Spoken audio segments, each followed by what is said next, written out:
आज बड़ा interesting topic मुझे लिया गया, लेकिन मैं उसको थोड़ा सा ट्वीक करना चाहूँगी बिकॉज़ आज जो मेरे दोस्त हैं, एक तो माशाल्लाह दोनों ही हरफन मौला हैं, उनसे किसी भी मौजू पे बात की जा सकती है। और अभी ऑफ़लाइन भी बड़ी इंटरेस्टिंग गुफ्तगू कर रहे थे।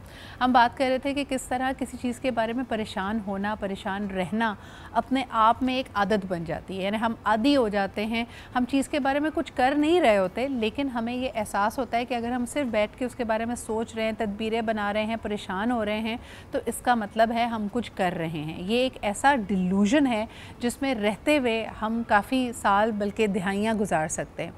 पाकिस्तान के कई मसाइल की तरफ अगर देखा जाए तो मुझे लगता है कि ये बात बड़ी सही साबित होती है, क्योंकि बहुत सारे मौज़ूआत पे कमेटियाँ बनती हैं, पॉलिसीज़ बनती हैं, पॉलिसीज़ तरतीब देने के बाद पब्लिश होती हैं, लेकिन we are known to be a graveyard of such policies, क्योंकि उसको इम्प्लीमेंट हम नहीं कर पाते। और हमें लगता है कि हमारा काम उस तदबीर बनाने, उस स्ट्रैटेजी को बनाने तक ही था। आज 70 साल के बावजूद भी हम अगर अपने मसाइल को हल नहीं कर पा रहे हैं, क्यों आज हम परेशान हो रहे हैं कि जी इंडिया ने इंडस वाटर ट्रीटी के ऊपर से बैक ऑफ किया। वी हैड 70 ईयर्स और at least something like 50 years to make new dams, to make new reservoirs. लेकिन हमारे पास जो एग्जिस्टिंग डैम्स हैं, अगर हम तेरबेला डैम की बात भी करें तो उसकी डीसिल्टिंग क्योंकि हमने की नहीं है, तो उसमें वाटर स्टोरेज कैपेसिटी हमारे पास से 60% है।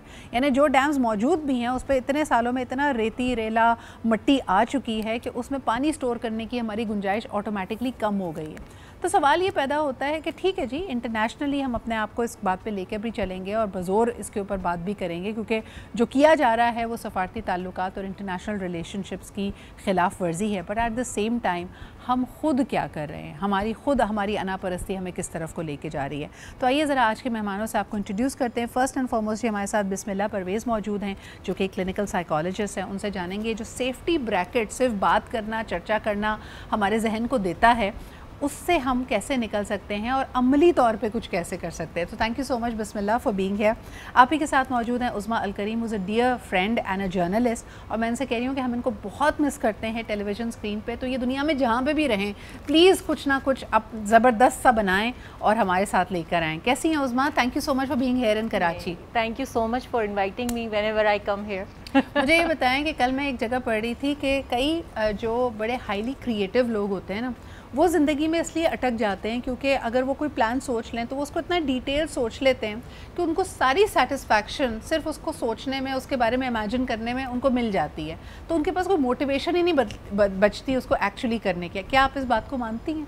हाँ, होता है। हर इंसान का देखो नेचर डिफरेंट होता है जी। वो अलग तरह से अपनी लाइफ का सक्सेस कैलकुलेट कर रहा होता है, वो अलग तरह से अपनी लाइफ के फेलियर्स को कैलकुलेट कर रहा होता है। तो जब ये चीज़ें आपके लिए, हर इंडिविजुअल के लिए अलग अलग मायने रखती हैं, तो उसी तरह से आप अपनी जो है वो पूरी की पूरी प्लानिंग करते हैं, या आपको लगता है कि आप प्लानिंग कर रहे हैं और आप कुछ नहीं कर रहे होते। तो ये तो इंडिविजुअल्स पे डिपेंड करता है। But yes, there is a huge number of group जिनको ऐसा लगता है। ट्रस्ट, मैं उनमें से नहीं हूँ क्योंकि मैं प्लानिंग ही नहीं करती जब मुझे कुछ नहीं करना होता, और जब करना होता है तो फिर इमीडिएटली कर जाती हूँ। लिंकिंग इट टू जो हमारे मौजूदा हालात चल रहे हैं, भारत और पाकिस्तान के बीच में तनाज़ा है, एक दफ़ा फिर मैंने जब इसके बारे में सुना था, and I am speaking as a patriotic Pakistani, मुझे ये बताएं कि इतने साल गुजर जाने के बावजूद हमने अपनी तैयारी क्यों हमारी इतनी गैर मुकम्मल है। यानी इंडिया ने भरमार बना दी है हमारे बॉर्डर, हमारे LOC के पास अगर आप देखें मुख्तलिफ डैम्स की, लेकिन पाकिस्तान ये तैयारी नहीं कर पाया। उज़मा, इसकी ज़िम्मेदारी किस पे आती है? देखिए, इसकी ज़िम्मेदारी बहुत हद तक खुद हम पर भी आती है, क्योंकि जाहिर सी बात है कि वही बात है कि हम काफ़ी बचपन से सुनते आ रहे हैं ना कि वो इंडिया ने पानी छोड़ दिया, इंडिया ने पानी छोड़ दिया, अच्छा इंडिया ने पानी बंद कर दिया, इंडिया ने पानी बंद कर दिया। तो मेरे ख्याल से जब इंडिया पानी छोड़ता है तो हमें तो बल्ले बल्ले करना चाहिए कि हमारे पास इतने डैम्स हों कि हम उस पानी को स्टोर कर सकें, क्योंकि अगली वॉर्स जो है वो पानी के ऊपर ही होंगी। चाइना ने देखें कितना बड़ा काम किया है, पूरी दुनिया इसके ऊपर काम कर रही है, हम बस वही बात है कि प्लानिंग ही करते रह जाते हैं। और सियासी इख्तलाफात, देखिए दुनिया मानती है इस बात को कि पाकिस्तान की पानी का जो काफ़ी हद तक मसला है भी, वो हमारी वाटर मैनेजमेंट है। और ये मैं बात इसलिए कह रही हूँ कि मैं बहुत सारे वर्ल्ड बैंक के जो एक्सपर्ट्स हैं उनसे जब गुफ्तगू करते हैं, इंटरनेशनल कंसल्टेंट से करते हैं, कोई ये नहीं मानता कि पाकिस्तान में पानी कम है। यानी आप 3 साल पहले देखें, because of the climate vulnerability हमारे यहाँ सुपर फ्लड्स आए थे, 1/3 मुल्क का जो हिस्सा है वो पानी से डूब गया था। लेकिन हमें उस पानी को स्टोर करना, मैनेज करना, यानी हमारी सितम ज़रीफ़ी आप ये देखिए कि मुल्क के एक हिस्से में ड्राउट होता है और दूसरे हिस्से में सैलाब आया हुआ होता है। सिद्रा, जो तुमने बात कही ना, मैं यहाँ पे ऐड करूँगी कि हमारा जितना भी प्रॉब्लम है ना, वो है ही मैनेजमेंट का। रिसोर्सेज का मसला नहीं है, टैलेंट का भी मसला नहीं है जी, ठीक है, टैलेंट भी बहुत है, रिसोर्सेज भी बहुत हैं, नेचुरल रिसोर्सेज भी बहुत हैं, और कम रिसोर्सेज में भी बहुत चीज़ें आराम से, मैनेजमेंट इशू है हमारे यहाँ, और ऑफ कोर्स एक विल का भी इशू है, क्योंकि हमारे जो दूसरे मसले हमने पाले हुए हैं इतने ज़्यादा अपनी पावर को लेके या अपनी अच्छा मुझे लगता है विल से ज़्यादा जब एक पॉलिटिकल विल होती है ना, मिसाल के तौर पे पॉलिटिकल विल में मैं इसको डिवाइड करती हूँ कि लो हैंगिंग फ्रूट होगा, यानी कुछ चीज़ों पे कंसेंसस बिल्ड करना आसान होगा, कुछ चीज़ों पे इख्तिलाफ राय इतनी ज़्यादा होगी कि एक पेज पे लाना सबको मुश्किल होगा, लेकिन कहीं ना कहीं से शुरुआत करनी है और मुश्किल फ़ैसले भी आपने करने हैं। अनफॉर्चुनेटली उसकी एपेटाइट ही नज़र नहीं आती। लेकिन इस वक्त हमारे साथ शजर अब्बास भी मौजूद हैं, उनको भी शामिल गुफ्तगू करेंगे, लेकिन यही सवाल पहले बिस्मिल्लाह के पास। बिस्मिल्लाह, कंसेंसस बिल्ड करने में यानी सबको एक पेज पे लाने में मुश्किल होती है, और उसमें एक सबसे बड़ी मुश्किल ये है कि हमारी अना बीच में आती है। कोई भी शख्स झुकना नहीं चाहता, अगर 5 नकात लेके आता है तो समझता है कि पांचों के पांचों नुक्ते पे सब उसके साथ अलाइंड हो, ये नहीं सोचता कि अगला बंदा भी 5 नहीं तो 3 नुक्ते तो अपने भी लेके आएगा। बिल्कुल बिल्कुल, मैं आपकी बात से बिल्कुल सहमत हूँ सिद्रा कि हमारी बर्दाश्त की कमी है। हाँ। हम we don't respect other persons opinion, other persons model of the world. ये हमारे बहुत पहले से ही आ रहा होता है, और अब तो आप देखेंगे पॉलिटिकल सतह से लेके ये हर जगह बस चुका है। आप ये देखेंगे कि आज मैं सुबह आ रही थी और एक एक्सीडेंट हुआ, और एक्सीडेंट हुआ तो दोनों की कहीं ना कहीं गलती तो थी, लेकिन दोनों एक चीज़ के ऊपर कहते हैं ना बिल्कुल जमे हुए थे कि नहीं गलती तुम्हारी है, तुम पहले सॉरी करोगे, दूसरा कहता है गलती तुम्हारी है, तुम सॉरी करोगे। सो हम एक दूसरे का नज़रिया समझने में जो है वो बिल्कुल हमारा जो है ना ब्लॉक आ जाता है, हम नहीं समझ पाते। सो यही चीज़ जो है वो पॉलिटिकल उसके अंदर भी आती है। अब जैसे आप देख रहे हैं कि मैं सोशल मीडिया पे, हर कोई सोशल मीडिया यूज़ करता है, तो हम लोग आजकल एक ही ट्रेंड देख रहे हैं कि हम मीम्स की वॉर में तो जीत रहे हैं, जो आप देख रहे हैं कि हम भाई पाकिस्तानी मीम्स की वॉर में जीत गए, लेकिन हम लोग वो वाली बारीकियां नहीं समझ पा रहे कि हम किस मुसीबत में हैं, या कोई भी कॉन्फ्लिक्ट होता है तो उसमें हम किस सतह तक जा चुके हैं। अच्छा, मैं ना मीम्स को जब देख रही थी तो मेरे 2 चीज़ें मेरे जहन में आ रही थी। एक तो full marks for sense of humour, यानी ठीक है, मज़ाक की हिस्सा तो हमारी कायम व दायमा और हमारे मुश्किल हालात में हमेशा मदद भी करती है। लेकिन शजर, एक और बात जो नज़र आ रही थी कि हमारी यूथ अनफॉर्चुनेटली जिस किस्म के स्ट्रॉन्ग आर्गूमेंट्स आपके लेके आने चाहिए थे, जो अंडरस्टैंडिंग, जैसे बिस्मिल्लाह ने कहा कि जो मौज़ूआत है उसके बारे में जो एक एहसास होना चाहिए, जो उसके ऊपर एक मुताल्ला होना चाहिए, उसका मुझे बहुत बड़ा फुकदान और कमी नज़र आई। शायद ये फुकदान और या ये कमी हमारे सिलेबस की वजह से है, क्योंकि हमें उस तरह हिस्ट्री पढ़ाई नहीं जाती, हमें उसकी बारीकियाँ समझाई ही नहीं जाती कि हम अपना दिफा कर सकें या उस केस को सामने रख सकें। आपने क्या महसूस किया? सबसे पहले तो सिद्रा बहुत शुक्रिया for inviting me again to your show. It is always wonderful, इतनी इंसाइटफुल डिस्कशंस होती हैं, बड़ी खूबसूरत अंदाज में अहम मौज़ूआत को हम यहाँ पर डिस्कस करते हैं। Now coming back to the question Sidra, मसला ये है कि मिन हैसुल कौम हमने अपनी प्रायोरिटीज़ को बजाय इसके कि हम आइडेंटिफाई करते, हमने उनको स्किटर कर दिया, हवा में बिखेर दिया। उसकी वजह बहुत सारी पॉलिटिकल पोलराइजेशन है। लोगों ने हर चीज़ को जब आप अज़रह तफन्नन लेंगे तो उसमें नुकसान ये होगा कि आप अपने मुल्क के हीरोज़ को, अपने मुल्क के इम्पोर्टेंट पिलर्स को आप अपनी फ़ौज के पीछे भी नहीं खड़े होंगे, आप अपने बड़े बड़े आर्टिस्ट का मजाक उड़ाएंगे, आप अपनी टीम की एक लॉस के ऊपर डिप्रेशन में चले जाएंगे, आप you will do so many things, लेकिन आप उस मुद्दे की बात नहीं करेंगे कि जो सबसे अहम तरीन है इस वक्त जो सोशल मीडिया पर मीम्स के अलावा चल रहा है। उससे ज़्यादा इंतहाई अहम बात यह है जो आपने नुक्ता रेज किया कि पाकिस्तान के नौजवानों को they should understand the basic essence of Indus water treaty. कि इंडस वाटर ट्रीटी अगर बिलफर्ज इंडिया आज से कुछ ऐसा पहले ख़त्म कर देता तो पाकिस्तान के पास क्या क्या रास्ते थे। हम सबको ये तो पता है कि हाँ जी, हम इंटरनेशनली अपने आप को डिप्लोमेसी के ज़रिए इंगेज करेंगे, हम इसको एक्ट ऑफ वॉर कंसिडर करेंगे, हम जी मीम के साथ शोर मचाएंगे। असल मुद्दे की कोई बात कर नहीं रहा, और वो ये है कि पाकिस्तान का 60% पानी जब इंडस वाटर ट्रीटी एक्टिव भी थी, अब एक्टिव तो फिलहाल अभी भी है, इट्स बीन सस्पेंडेड, उसको ऐसे किया गया क्योंकि इतना आसान नहीं है इंडिया के लिए इसको इम्प्लीमेंट करवाना। लेकिन जो 60% पानी हमारा ज़ाया हो जाता था, हमने उसके बारे में बात नहीं की। हमने बात करना था कि हमें अपने डैम्स को इम्प्रूव करना था, हमें अपने पानी को चैनलाइज करना था, अपने इरिगेशन सिस्टम को हमें इतना इम्प्रूव करते। और ये इन्फॉर्मेशन इतनी डिटेल तक जाती है सिद्रा कि हम गन्ने और चावल की बजाय मेज, मतलब मकई, इस तरह की फसलों की तरफ जाते, अपने यंगस्टर्स को एजुकेट करते फॉर द फैक्ट कि यार these are the core issues other than making fun of everything. अब क्या है कि ग्लोबल एक ट्रेंड है, लोगों का अटेंशन, उसमें मुझे लगता है कि कहीं ना कहीं एक सोची समझी साजिश के तहत शायद हमें रखा गया है इतना अनअवेयर, ताकि आप कभी सवाल ना कर सकें, क्योंकि अहम होते हैं ना सवाल करने। आप अपने जमहूरी प्रोसेस से भी सवाल करते हैं, जिनको आप वोट देकर फिर लेके आते हैं, आप उनसे भी सवाल करते हैं कि जब आप बरसरे इख्तिदार आए तो आपने क्या किया, क्या आपने सिर्फ और सिर्फ नशिश लगाई, उस पर बात की, कमेटियाँ बनाई, या आपने कुछ कॉन्क्रीट भी हासिल किया? ये बड़े अहम सवाल हैं। इसके ऊपर आप पलट के देखेंगे, आज तक हम देखते हैं काला बाग डैम के ऊपर हमारे यहाँ ना गुफ्तगू होती है, उसको वो सियासत का शिकार हो जाती है। दूसरी तरफ हम अगर उसका तखमीना लगाते हैं, आज से 5 साल पहले भी मेरे ख्याल में एक चीफ जस्टिस ऑफ पाकिस्तान थे, उन्होंने कहा था कि जी डैम बनाएंगे उसके लिए पैसे दें। किसी को नहीं पता कि वो पैसे आज तक कहाँ गए, जितने कलेक्ट हुए थे उनका क्या हुआ, हमें कितने चाहिए थे। वी डीडेड एग्जॉर्बिटेंट अमाउंट जो कि हम इस तरह इकट्ठी भी नहीं कर सकते थे। ये वो सवाल हैं जो शायद हम करने से कतराते भी हैं, घबराते भी हैं, और हमें करने की इजाज़त भी नहीं मिलती है। अच्छा जी, एक और बड़ी इंटरेस्टिंग अभी तक हमने गुफ्तगू की कि हमारे यहाँ जो लोग बरसरे इक़्तिदार आते हैं, ख़ास तौर पे सियासतदानों से, मौजूदा सियासतदानों से लोगों का ये शिकवा है कि मुल्क से बाहर जाकर जो मुल्क की आप लोग बुराइयाँ करते हैं, शायद वो अपनी अना परस्ती में करते हैं, अपने आप को बेहतर प्रूव करने के लिए करते हैं, लेकिन इसका भी एक असर होता है। जो तशख़्ख़ुस पाकिस्तान का बन रहा है किसी फॉरेनर के जहन में, किसी आउटसाइडर के जहन में, उसमें अब बहुत तब्दीली आ चुकी है। You are being taken as a rogue nation, क्योंकि आप जाकर ख़ुद, जैसे कहते हैं ना घर का भेदी लंका ढाए, आप ख़ुद जाके अपनी बुराई करते हैं।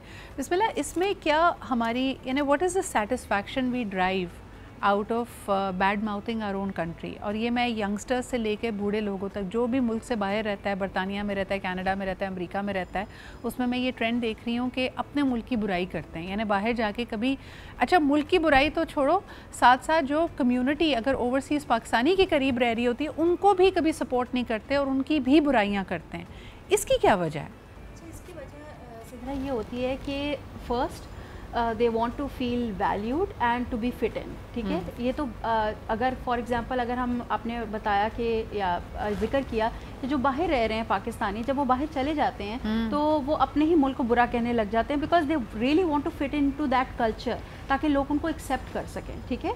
एक वैसे ही हमारा जो है पाकिस्तान का एक बहुत एक नॉट सो नाइस एक इमेज बना हुआ है, तो they don't want to associate themselves with that image, ठीक है। तो ये सबसे पहली चीज़ आ जाती है। दूसरी चीज़ ये आ जाती है कि अगर अच्छा, क्या इसमें आप कोई तफरीक करती हैं? Sorry to cut you over there, लेकिन मुझे ऐसा लगता है कि जो लोग सही तरीके से बाहर जाते हैं ना, जो अपनी मेरिट की बुनियाद पर जाते हैं, जो मज़ीद आगे पढ़ना चाहते हैं या किसी को बड़ी अच्छी करियर अपॉर्चुनिटी मिली, तो उनका रवैया फिर भी मुख्तलिफ होता है। वो इस बात के एहसानमंद होते हैं कि जो कुछ उन्होंने सीखा, जहाँ तक मुल्क ने उनको पढ़ाया, बेहतरीन असासा दिया, उसके वो एक तरह से एहसानमंद रहते हैं। लेकिन मैंने ज़्यादा ट्रेंड ये जो बुराई करने वाला है उनका देखा है, जो किसी शॉर्टकट से, किसी 2 नंबरी से मुल्क से बाहर निकले। बिल्कुल।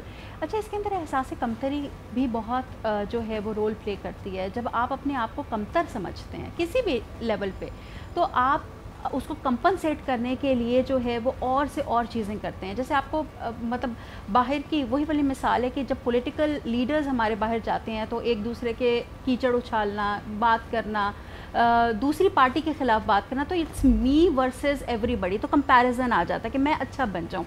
तो वो अच्छे बनने के चक्करों में वो मुल्क बहुत पीछे रह जाता है। तो ये एहसास कमतरी जो है वो हर लेवल पे हम देख रहे हैं। But who are we trying to win over? शजर, अगर ये सवाल मैं आपके पास लेके आऊँ, जब एक इंसान अपने आप को कहता है नहीं जी मैं तो अब इंटरनेशनल ऑडियंस से बात कर रहा हूँ ना, तो यहाँ पे बिकता यही है, लोग आपको जिस नज़र से देखते हैं मैं वही एक्सप्लेन करने की कोशिश कर रहा हूँ।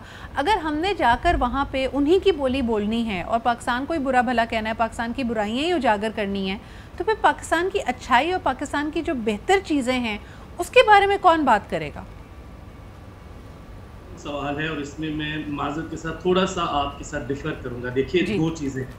पहली बात तो ये है कि एक हमारा जो इंटरनेशनल या हमारा मुल्की मीडिया है, इसकी बाज़गश्त, इसकी एको जब वहाँ पर पहुँचती है तो यहाँ पर जो नेगेटिव चीज़ें हर वक्त दिखाई जाती हैं, इंटरनेट, सोशल मीडिया पर, डिजिटल मीडिया पर, आलमी मीडिया पर, जब वो अपने मुल्क के बारे में इस तरह की नेगेटिव खबरें सुनते हैं तो ऑब्वियसली वो उनका एक ओपिनियन शेप करता है। लेकिन अहम बात ये नहीं है, इससे ज़्यादा अहम बात ये है कि हमें थोड़ा सा जो ओवरसीज़ पाकिस्तानीज़ है उनके माइंडसेट को समझने की कोशिश करनी चाहिए। मैं आपको ज़ाती तजुर्बे से बता सकता हूँ कि पाकिस्तान से बाहर जो लोग जाते हैं उनकी अपने वतन से मोहब्बत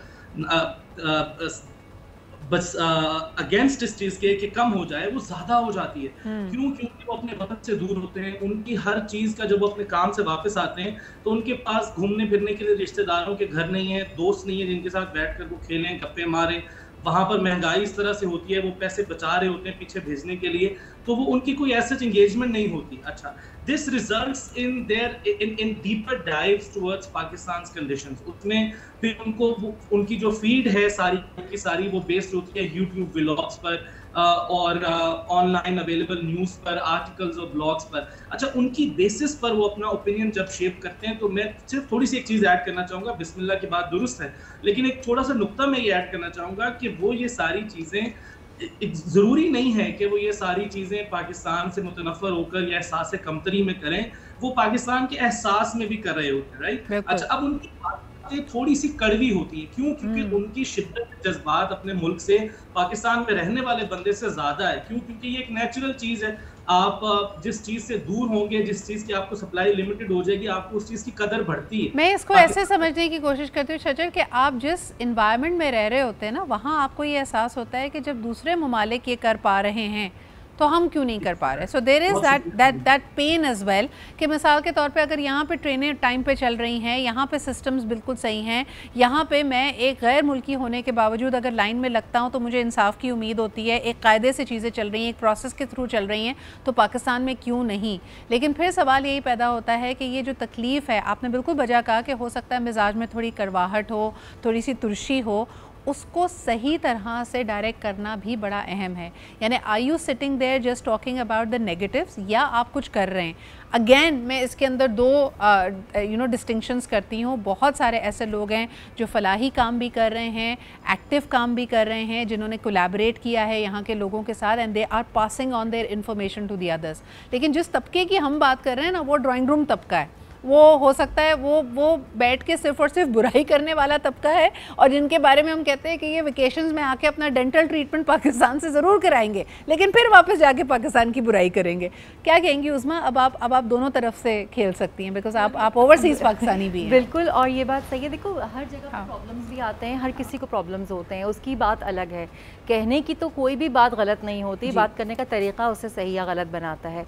तो आप अपनी फीलिंग्स को, अपने एहसासात को, चाहे पाकिस्तान में चाहे पाकिस्तान से बाहर, किस तरह पुट करते हैं, वो बहुत ज़्यादा ज़रूरी है। और आई थिंक ये सिर्फ 3 चीज़ों से आ सकता है: फ़िक्र, तरबियत और तालीम। अगर ये 3 चीज़ें हम अपने बच्चों को दे दें, क्योंकि हमारा नस्ल का तो बेड़ा गर्क हो चुका है, लेकिन हम अपनी आने वाली नस्ल को ये 3 चीज़ें अगर दे दें कि सोचना, अच्छी तरबियत, कि अपनी सोच का इजहार कैसे करना, और तालीम जो कि आपको विजन और मैं आपको एक और चीज़ बताऊं, उसमें आपकी बात बहुत प्यारी है, लेकिन मैं कहना चाहूँगी यहाँ पे कि एक चीज़ जिसका मैंने फुकदान पाकिस्तान में देखा है, और ये शायद क्योंकि हम इतने अरसे से एक सर्वाइवल रूटीन में रहे हैं ना, कि कभी हमने टेररिज्म देखी, कभी हमने कुछ और अदवार देखे, तलखियाँ देखी, मुश्किलें देखी, माशी बदहाली देखी, तो हम सारा वक्त ना एक तरह से सर्वाइवल मोड में रहते हैं कि पता नहीं कल को क्या हो जाए, और पता नहीं कल को खाने को हो या ना हो। तो हम में मैं बहुत आ गई है, हम में मुकाबलेबाजी बहुत आ गई है, हम सिर्फ़ और सिर्फ अपने बारे में सोचने लगे, हम काफ़ी हद तक सेल्फिश हो गए। लेकिन जो चीज़ दुनिया के तरक्की याफ्ता ममालिक को और वहाँ के आम आदमी को हमसे मुख्तलिफ या मुनफरद बनाती है, इज़ अनकंडीशनल गिविंग।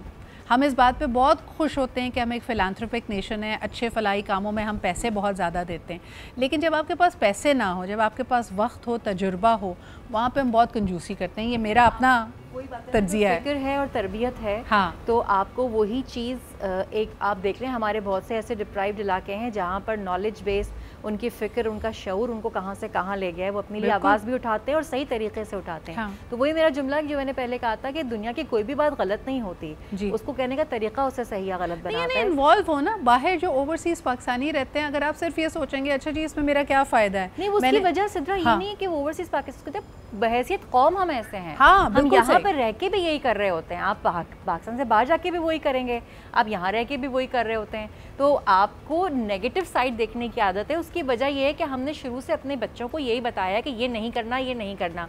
ठीक है, जो काम नहीं करना वो एक अलग चीज़ है, लेकिन डूज भी बताने चाहिए कि ये करना बेहतर है। तो अगर आप करने की तरफ उनको ज़्यादा राग़िब करेंगे तो वही सोच हमारे अंदर बढ़ेगी कि अच्छा हमें ये करना है। अब छोटी सी बात है, किसी बच्चे को जिन्होंने आज एग्जाम्पल दी कि लड़ाई हो रही थी, दोनों लड़ रहे थे कि तुम पहले सॉरी बोलो, तुम पहले सॉरी बोलो, ये क्या है? बचपन में अगर आपका बच्चे को चोट लगती है तो आप उस मेज़ को भी हाथ रखें ना कि उसको भी चोट लगी है और उस बच्चे को भी चोट लगी है। तो बच्चे को एहसास होगा कि दो तरफा चीज़ होती है। हम तो मेज़ को मारते हैं कि इसने मारा है, तो हमने तो बच्चे को सिखाई ये दिया कि हमने तो ब्लेम करना सिखा दिया, अच्छा इस मेज़ ने मारा, चलो इसकी पिटाई करते हैं। बिल्कुल सही बात है। अच्छा, एक कॉलर काफ़ी देर से वेट कर रहे हो, उसमें उनकी बात सुनते हैं। हेलो, अस्सलाम वालेकुम। उप्स, कॉल ड्रॉप हो गई। बिस्मिल्लाह, आप क्या कहोगे कि ये जो हमारा अपना सेल्फ रिफ्लेक्शन या सेल्फ अकाउंटेबिलिटी है, अपने आप को इवैल्यूएट करना कि हम कहाँ हैं, कहाँ जा रहे हैं, ये चाहे हम पाकिस्तान में हों, पाकिस्तान से बाहर हों, ये हम कर पाते? ये do we do it as a nation? वैसे तकलीफ दे बात है, लेकिन हम नहीं करते। सही। हमारा ज़्यादा वक्त जो है ना वो गुजर रहा होता है पॉइंटिंग अदर पर्सनस मिस्टेक कि ये इसकी गलती है, इसकी गलती है। ख़ुद का एक्सेप्टेंस बहुत कम होती है। तो जिस तरह मैं बिल्कुल सहमत हूँ, क्योंकि एक मैंने पॉइंट आगे रखा और एक सर ने आगे रखा अपना पॉइंट और एक मैम ने रखा, तो हम तीनों ही कहीं ना कहीं ठीक हैं, लेकिन वही वाली बात होती है कि we are accepting other persons opinion, तो दैट्स समथिंग इनक्रेडिबल। अब जो हाँ बात आती है कि हम जो है वो सेल्फ रिफ्लेक्शन जो होता है ना, वो सबसे पहले तो आता है कि ख़ुद को एक्सेप्ट करना कि मैं भी गलत हो सकता। बिल्कुल सही। अच्छा, अब मैं इस बात पे वापस आऊँगी। एक और कॉलर हमारे साथ है, उनकी बात सुनते हैं। हेलो, अस्सलाम वालेकुम। वालेकुम सलाम। सिद्रा वही कॉलर है जो पहले था। हाय, तो क्यों चले गए थे आप याया? कैसे हैं आप? Good morning to you. Good morning to all of you. और मैं मेरी जरूर कोशिश होती है कि आपके प्रोग्राम में कॉल कर सकूं। देखें, बात ये है कि आप ने जो बात की बहुत सही की, लेकिन मौजू कुछ था, आप जरा दूसरी तरफ भी ले गई है। वो बहुत इंपॉर्टेंट बात जो आपने की, बड़ी सेंसिबल बात की। मैं आपको एक बात बताऊं, हमारे मुल्क की जो बड़ी टेररिज्म है ना, वो टेररिज्म है नेगेटिविटी फैलाना। मैं इस पे इतनी वर्किंग कर चुका हूँ, आप यकीन करें कि हमारे मुल्क की जो दानिश्वर भी सोकार ला के बैठते हैं ना, यकीन करें सिद्रा, वो भी उनको पैसे शायद इसी बात के मिलते हैं कि नेगेटिविटी फैलाएं। अब होता ये है कि मैंने एक साहब बैठे हुए मेरे सामने, मैं ज़ाहिर इंटरनेशनल मीडिया सब कुछ देखता हूँ, मैं कहता हूँ भाई दुनिया को कंपेयर करेंगे ना, आप अपने आप को बहुत बेहतरीन पाएंगे। आप अफ्रीका का हाल देखें, आप यूरोप में लोग बहुत परेशान है, वहाँ मसाइल में, कनाडा के अंदर इतनी इकोनॉमिक खराब हो चुका है कि वो लोग चोरी डकैतियों में भी लोग इन्वॉल्व होने लगे हैं। बहुत सारी चीजें हैं, लंदन में मोबाइल छीन रहे हैं। बात सिर्फ ये होती है, एक शख्स जो बैठा वो कह रहा है कि भाई इस मुल्क के पता नहीं क्या हो जाएगा, वो हो जाएगा। मैंने कहा आपको इस मुल्क ने क्या दिया है? आप इस मुल्क में आप आए, आपके कुछ भी नहीं था, आपने काफी गाड़ियां, आपने जॉब की, अपने बच्चों ने आपने पढ़ा, तो आप किस बात करो रहे हैं? तो फिर उनको बात समझ में भी आई। मसला ये है कि जब आप नेगेटिव चीजें फैलाते ना दुनिया में, देखिए इस मुल्क के अंदर इससे बड़ा प्रॉब्लम है ना, मेरे दो बच्चे हैं, उसने मुझसे कहा बेटा मैं अबू मैं भाग या मुझे लगता है कि perception is always greater than reality. आप देखें, अच्छी भली आपका घर होगा, इसी तरह की बातें करके आप अपना घर बेच देते हैं, ये सोच के कि अच्छा अच्छी जगह घर लेंगे। और मैंने अक्सर लोगों को देखा है कि एक दफ़ा अगर घर बिक जाए, दूसरा घर लेना बहुत मुश्किल होता है या इम्पॉसिबल होता है। वही घर के 4 लोग भी पैसे इकट्ठे करके कर नहीं पा रहे होते। यही हालात अगर हम माइक्रो पे चले जाएँ तो आपके शादियों में भी होता है। आपको अगर कोई कहना शुरू कर दे कि आपका स्पाउस किसी काबिल नहीं है, आपकी शादी आपके लिए फुलफिलिंग नहीं है, आप तो इससे बेहतर कर सकते हैं, लोग अच्छी भली शादी को खैराबाद कह देते हैं। तो सवाल ये है कि हमारे लिए अहम क्या है? क्या हम अपने मुल्क को एक बहुत बड़ी नेमत समझते हैं या नहीं समझते? अगर आप उसको नहीं समझेंगे, अगर आपने बाहर जाना है 100 बिस्मिल्लाह, लेकिन वही वाली बात है कि ये 25 करोड़ की आबादी सारी की सारी उठ के तो बाहर नहीं जा सकती है। देखिए, इस तरह one thing I want to tell you, यही मैं कहना चाह रहा हूँ। देखें, जो जाना चाहता है, जिसके पास अफोर्डेबिलिटी है, वो जाए, मुझे कोई इतराज नहीं है। लेकिन इस सोच में बैठ के कि मैं तो जाके ही कुछ करूंगा और मेरे पास कुछ भी नहीं और मैं यहाँ कुछ नहीं करूंगा, दैट इज वेरी रॉन्ग।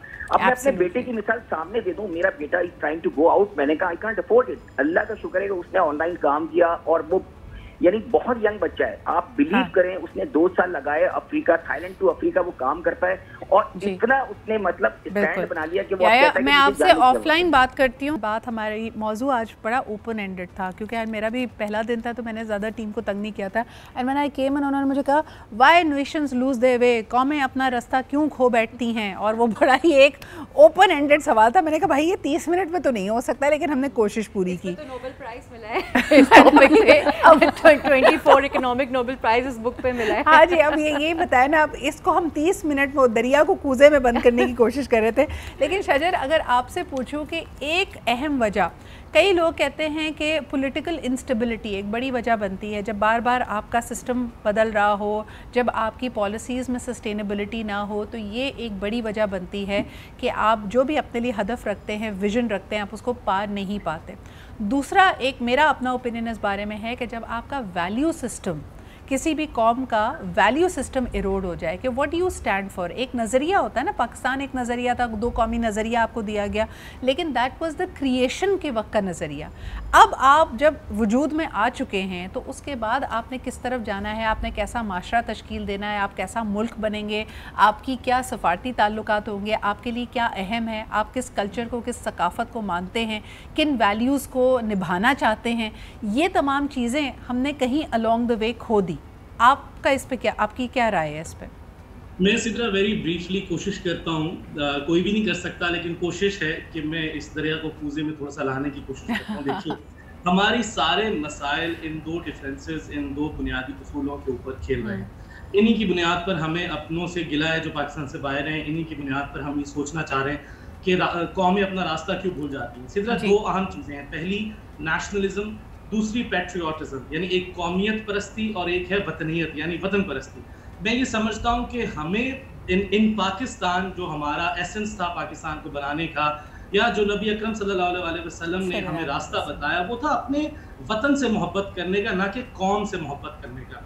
हमारे मुखालिफ अगर हम हिंदुस्तान की बात करें तो कल पाकिस्तान के एम्बेसी के बाहर जो कुछ हुआ, जो मामलात हुए, वो सारे एक नेशनलिस्ट अंडरस्टैंडिंग है कि हम एक ऐसी कौम है जो सारी दुनिया से अफजल है, हम क्रिटिसिज्म को एक्सेप्ट कर ही नहीं सकते, हमेशा हम बमुकाबला वो होगा, और बहुत सारी इस तरह की चीज़ें जिसको आप कभी जस्टिफाई नहीं कर सकते। इसके अगेंस्ट जो दूसरा नज़रिया है, जो इस्लाम ने हमें दिया, जो हमारी सोसाइटी ने दिया, जो हमारे जिसकी बुनियाद पर पाकिस्तान बना, वो है वतन परस्ती, पैट्रियोटिज्म, कि हमें अपने पाकिस्तान से मोहब्बत करनी है, लेकिन एक सेंस ऑफ रिस्पॉन्सिबिलिटी के साथ करनी है। हमें क्रिटिसिज्म को एक्सेप्ट करना है और अपनी कौम को, अपने वतन को उसमें इम्प्रूव करने की कोशिश करना है। बट हैविंग सेड दैट शजर, काफ़ी सारे क्रिटिसिज्म, जैसे I can tell you as a debater, हमें ट्रेन किया जाता था हैकलिंग के ख़िलाफ़। जब आपका रिबटल होता है या जो लोग आपका मजाक उड़ा रहे होते हैं या जो आप पे तनकीद कर रहे होते हैं, तमाम तनकीद सीरियसली लेने वाली नहीं होती। और स्पेशली अगर मैं बात करूँ इंडियन मीडिया की, तो वहाँ पे तो प्रोपेगेंडा बहुत राइफ है। आप यही बात ले लें ना कि एक तरफ हम पे मजहबी इंतहा पसंदी का इल्ज़ाम लगाया जाता है। पाकिस्तान में कभी कोई मजहबी जमात बरसरे इक़्तिदार नहीं आई है उस तरह से, कभी उसने हुकूमत नहीं बनाई है।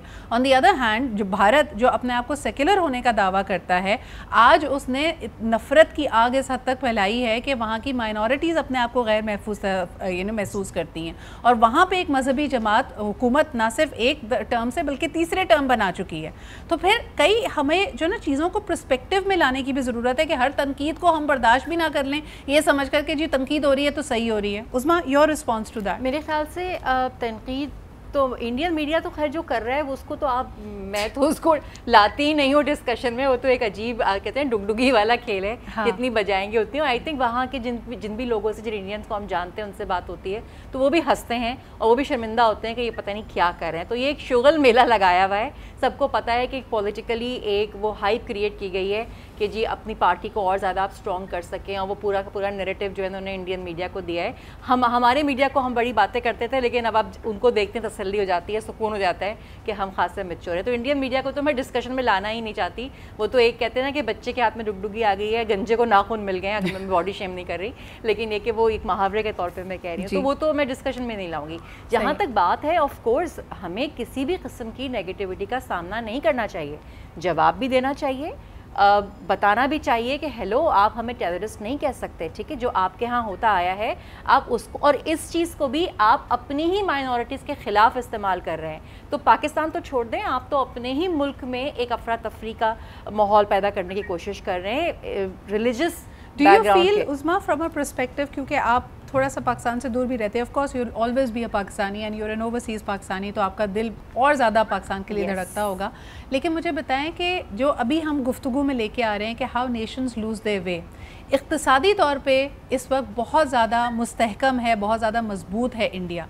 माशरती तौर पे जो वो कर रहा है, ये वो गलतियाँ हैं जो शायद 70 की दिहाई में, 80 की दिहाई में पाकिस्तान कर चुका है।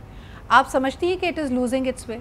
Of course it is losing its way, क्योंकि जब तक आप, वही बात है कि जब आपकी फ़िक्र और सोच नहीं होगी, तो इस वक्त हम यही देख रहे हैं कि पूरे इंडिया का मीडिया जो है, जो कि रिप्रेजेंट कर रहा है इस वक्त इंडियन पॉलिसीज़ को, उसमें कहीं पे भी आपको फ़िक्र, सोच, एक तहजीब दिखाई ही नहीं दे रही, ठीक है। तो उसका इम्पैक्ट डेफिनेटली आएगा, और वो उनकी इकोनॉमिक सिचुएशन पे आए ना आए, उनकी पॉलिटिकल सिचुएशन पे ज़रूर आएगा। दे थिंक कि इससे वो शायद पॉलिटिकल गेन हासिल कर सकें, बट ट्रस्ट मी, लोग आप पे बिलीव करना, आप पे ट्रस्ट करना छोड़ देते हैं। छोटी सी बात मैंने शुरू में कही थी कि अगर आप ये प्रेसिडेंट कायम करते हैं कि जो दरिया आपके इलाके से शुरू हो रहे हैं आप उसका पानी रोकेंगे या कंट्रोल करेंगे, तो इंडिया को क्या ये बात याद नहीं है कि जो उसके वेस्टर्न साइड पे हम देखते हैं ब्रह्मपुत्र रिवर्स, उनकी शुरुआत चीन में होती है। ये प्रेसिडेंट्स कायम करके क्या अपने लिए मज़ीद मुश्किलात को दावत नहीं दे रहा भारत? वो रोक ही नहीं सकता, ठीक है। उसने सस्पेंड किया है, ठीक है, और जेलम में पानी छोड़ना भी पड़ गया उसको, लेकिन वो रोक, क्योंकि ट्रीटीज साइन हुए हुए हैं, ठीक है। तो ये तो एक, मैं कहती हूँ ना, ये पॉलिटिकल मूव्स होते हैं कि जी आप, और इल्ज़ाम लगाने के लिए कि जी पाकिस्तान ने ये कर दिया, पाकिस्तान ने ये कर दिया। टेक्निकली वो इसको रोक नहीं सकता, और आगे आने वाले कुछ ही अरसे में आप देखेंगे कि वो उसको पानी खोलना पड़ जाएगा, ठीक है। और जब पानी का प्रेशर आएगा ज़्यादा तो क्या करेगा, फिर तो वैसे ही खोलना पड़ जाएगा। तो ये सिर्फ वही बात है कि एक बहाने, हीले बहाने होते हैं किसी भी तरीके से आपको परेशान करने पॉलिटिकल पोस्चरिंग होती है, और आपके पास और कोई रास्ता नहीं होता ना, आप कुछ कर नहीं पा रहे, आप कुछ साबित नहीं कर पा रहे, कुछ प्रूफ नहीं कर पा रहे, तो आप इस किस्म के एक्शंस ले रहे होते हैं, और जो सबको दिख रहा है, और इस यंगस्टर्स पूरी की पूरी कौम को दिख रहा है, हमारे भारत से जो भी हमारे रिलेटेड कभी भी जब ताल्लुकात इस नहज पे पहुंचते हैं, मुझे लगता है हमें 2 pronged स्ट्रैटेजी चाहिए। एक तो नंबर 1, वाकई आप तनकीद को सुने, और जहाँ पे आप एक जवाब दे सकते हैं, जहाँ अपने मुल्क को डिफेंड कर सकते हैं, उसका मुद्दा सामने रख सकते हैं, वो आपको करना चाहिए। लेकिन दूसरी तरफ it is also a wake up call for us कि जिन चीज़ों पे हम सोए रहते हैं, जैसे कहते हैं ना, कौम किसी ज़रूरी काम से सो रही है, बिस्मिल्लाह, उस पर भी जागना पड़ेगा, उन चीज़ों को सही करना पड़ेगा, कि बजाय हम इस बात का इंतज़ार करें कि पाकिस्तान का कोई हरीफ, पाकिस्तान का कोई दुश्मन कोई एक्शन ले। बिल्कुल। अच्छा, मैं ज़रा साइकोलॉजिकल पॉइंट ऑफ व्यू से बात करना चाहती हूँ इसमें कि हम ये एक हमारे ऊपर ना, आप इसको कह सकते हैं होता है ना जनरेशनल ट्रॉमा। आपको पता है कि 1947 का जो पार्टीशन था वो बहुत ही एक हिस्ट्री का सबसे जो कहते हैं ना दर्दनाक पार्टीशन था। तो हम बचपन से सिद्रा क्या कहानियाँ सुनते आ रहे हैं, हमारे नाना दादी माँ बाप यही हमें कहानियाँ सुनाते थे कि इंडिया बहुत बुरा है, कितना कत्लो गारत हुआ, सारी चीज़ें। तो बच्चे बच्चे में अब वो कहीं ना कहीं हमने बीज बोए हुए हैं। मेरा रोज़ रब्ता होता है इंडियंस के साथ, क्योंकि मैं कोचिंग प्रोवाइड करती हूँ, तो मेरे क्लाइंट्स जो हैं या मेरे जो पीयर ग्रुप है वो इंडियंस भी होते हैं। मैं जब उनसे बात करती हूँ तो एक ही तरह के हम लोग हैं, एक ही तरह की ज़ुबान है, एक ही तरह की सोच है, सारी चीज़ें हमारी एक ही जैसी हैं। लेकिन ये कहाँ से आ जाता है कि मुझे बताएं साइकोलॉजिकली जो ये हमें महसूस, for a lack of a better word, injection, ये जो एहसास बरतरी का इंजेक्शन हमें लगाया जाता है कि हम उनसे बेहतर है और उनको कहा जाता है वो हमसे बेहतर हैं, इसका नतीजा क्या निकलता है? इसका आपके नफ्सियाती पहलू से आप पे क्या असर होता है मिन हैसुल कौम? अच्छा, ये ऐसा होता है कि आपने एक मखौटा पहना हुआ है, आपने एक मास्क पहना हुआ है कि आप परफेक्शन का मास्क है, तो कंपैरिजन आ जाता है। अब दोनों मुल्क जो हैं वो आपने देखा है कि कैसे उनकी यूथ और मीडिया भी, हमारा तो मीडिया थोड़ा सुलझा हुआ है, वहाँ का मीडिया तो बिल्कुल ही थोड़ा सुलझा, बहुत सुलझे हुए हैं, एज कम्पेयर टू देम वो तो सास बहू का एक वो खेल चल रहा है वहाँ। तो ये जो हमने एक नैरेटिव बनाया हुआ है कि वी आर परफेक्ट, तो वो क्या करता है, हमें ब्लाइंड कर देता है अपनी गलतियों को देखने। Absolutely, and I think that is the closing note for today. बहुत बहुत शुक्रिया शजर, उज़मा और बिस्मिल्लाह हमारे साथ मौजूद होने के लिए। अपनी गलतियों को पहचानें, अपना एहतसाब खुद करें। बेशक हर दफ़ा आपको मुँह के बल गिराने के लिए किसी दुश्मन की ज़रूरत नहीं होती, कई दफ़ा आप खुद गलतियाँ कर रहे होते हैं, अपने पैर पे कुल्हाड़ी मार रहे होते हैं। I think it is high time that Pakistan wakes up, because बहुत कम अरसा रह गया, बहुत जल्दी हम इंशाल्लाह ताला एक सदी मुकम्मल करने वाले हैं, और ये वो लास्ट जनरेशन है जिसको कुछ करना पड़ेगा, और ये देखना पड़ेगा कि वो बच्चा जो पाकिस्तान की 100वीं यानी 100th एनिवर्सरी पे यहाँ पे जश्न आज़ादी मना रहा होगा, उसके जहन में क्या होना चाहिए, उसको आप क्या देकर जा रहे हैं। So it is very important to think about your legacy. It's high time we do that. इसी के साथ मुझे इजाज़त दीजिए, कल आपसे फिर मुलाकात होगी। खुदा हाफ़िज़।